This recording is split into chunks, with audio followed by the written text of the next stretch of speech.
All right, it may be a little bit hard to hear me because it is windy outside, but this is going to be my starting small forward rankings at the end of the 2024 NBA season.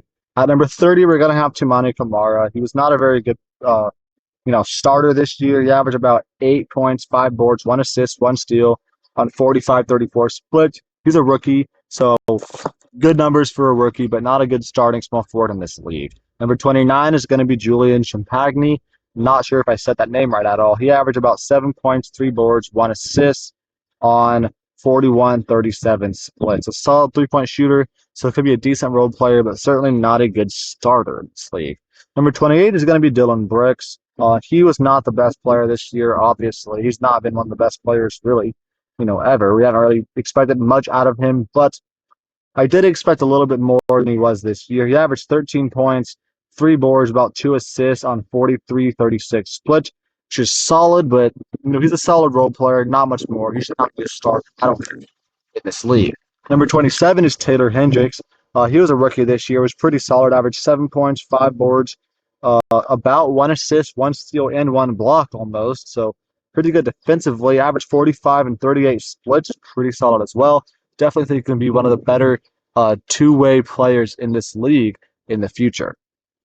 Number 26 is going to be Andrew Wiggins. You know, he was definitely disappointing this season. He only averaged about 13 points a game, 5 boards, 2 assists on only 45 and 36 splits. So certainly some solid numbers. He's a decent starter, maybe a way better guy coming off the bench, but he's a quality starter, I would say, in this league right now. Number 25 is going to be Saddiq Bey. He averaged about 14.7 boards and 2 assists on 42-32 splits. So he has some better numbers, but worse efficiency. So it's kind of a trade-off there between him and Andrew Wiggins. Would you want the better numbers or the better efficiency? I think personally, Saddiq Bey is a little bit better. He also has the better advanced stats as well, so that helps him there certainly as well. Number 24 is going to be Vince Williams. So he obviously was not ranked at the beginning of the year. I did not know he existed at the beginning of the year, but he averaged about 10 points, 6 boards, 3 assists on 45-38 split. So certainly a solid player. Could be a decent starter in this league going forward, or it could be one of the better bench players if he keeps up his projection after this year. Number 23 is going to be Derrick Jones Jr. He averaged about 9 points, 3 boards, on 48 and 34 splits. He was also really, really good here in the postseason. It was definitely helped carry him up here a couple extra spots. Number 22 is going to be Ausar Thompson for Detroit. He was one of the better rookies this year. I believe he was all rookie first team.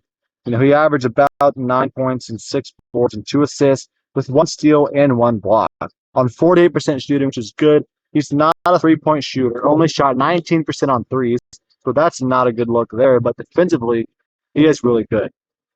Number 21 is going to be Max Strus.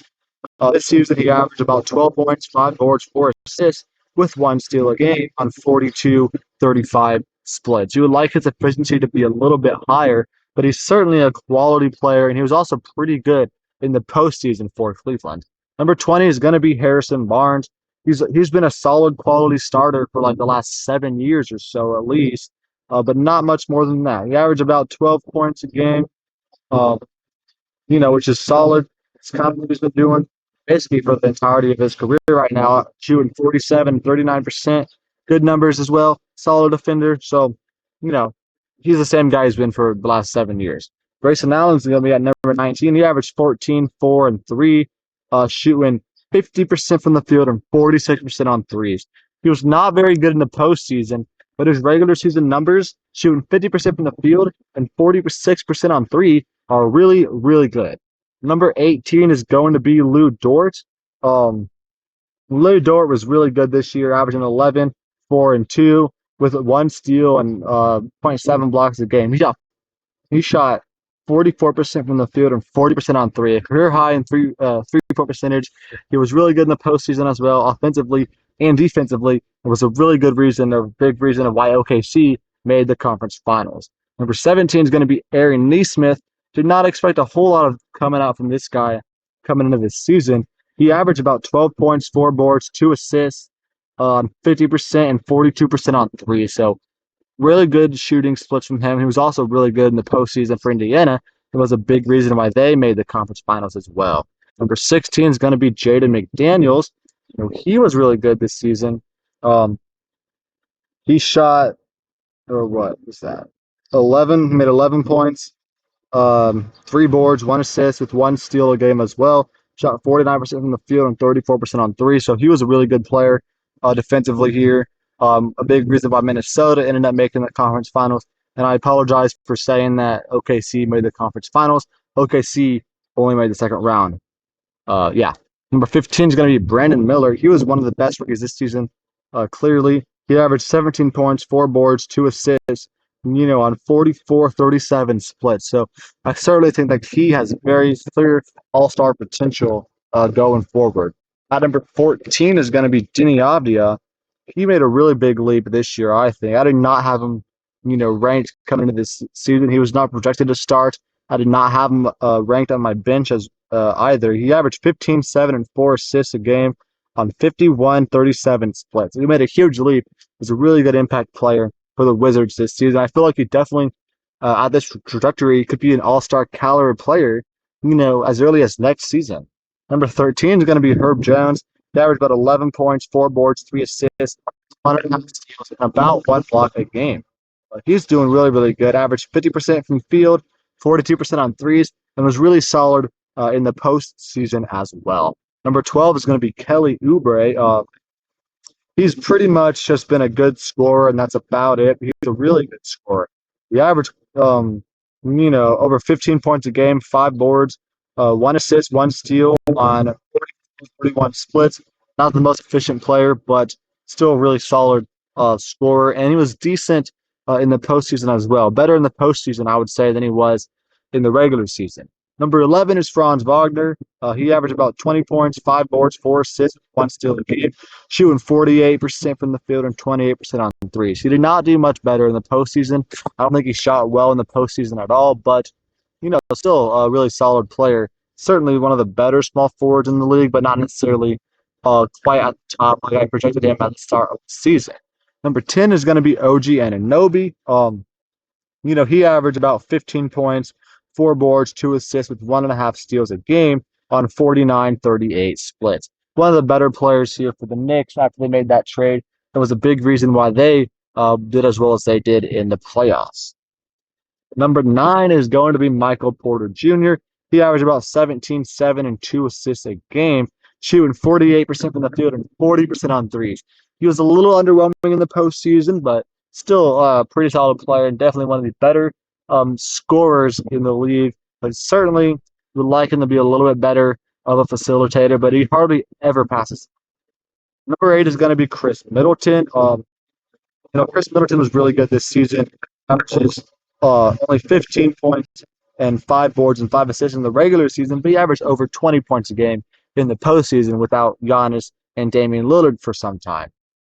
Number 7 is going to be R.J. Barrett. He was really good this season, a lot better than I thought it was going to be. Going to Toronto definitely helped that a little bit. He averaged 20 points, 5 boards, 3 assists on 50 and 36 splits. So I think definitely going to Toronto helped him out quite a bit because he was not putting up, 20 points a game there in New York. Number 6 was Mikal Bridges.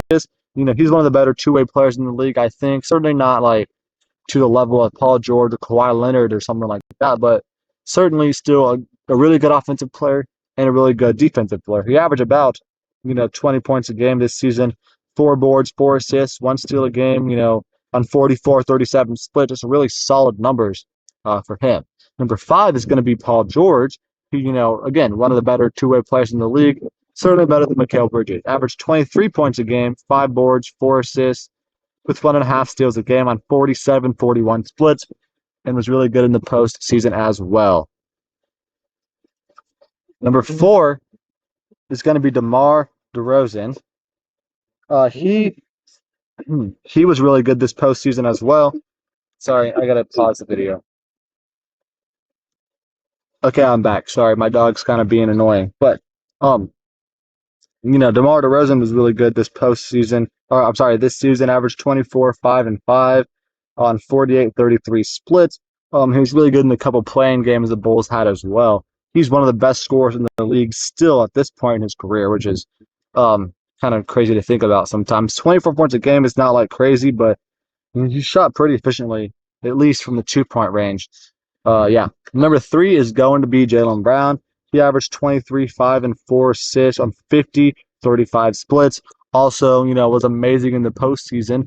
Won the Eastern Conference Finals MVP. Also won the championship and the Finals MVP over a guy like Jason Tatum, who most people think is significantly better, or at least marginally better than Jaylen Brown. But Jaylen Brown outperformed Tatum in the playoffs. Number 2 is going to be Jimmy Butler. He did not have the postseason to carry himself like he did in recent years, but he's still one of the best players in the league. He averaged 21 points, 5 boards, 5 assists, 50%, 41% on 3. I think it's a career high of 3 from him, shooting 41%. Certainly better than he did last season. And that leads us to number 1, which you can probably guess here is going to be LeBron James. LeBron averaged 26, 7, and 8 assists a game with over a steal, shooting 54% and 41% on 3. One of the most efficient seasons of LeBron's career up to this point. And he still has, a couple more years left of dominance left in him. So looking at the missing players, I had Lauri Markkanen at number 2. He's a power forward. Klay Thompson at 7. He's a shooting guard. Scotty Barnes at 8. He's a power forward. Keldon Johnson at 9. He's on the bench. Bojan Bogdanovic was 12. He's on the bench. Tobias Harris is a power forward. Bruce Brown, Gordon Hayward, Jajee Hunter, Terrence Mann, Josh Green, Josh Okogie, Josh Richardson, Zaire Williams, Bilal Coulibaly, and Matisse Thybulle. All those guys were listed as starters, but they all ended up being a bench player this year. That's going to be it for the video. Thank you for watching. Make sure to check out my other videos coming out this week, and make sure to check out my point guard and shooting guard videos if you have not watched those already.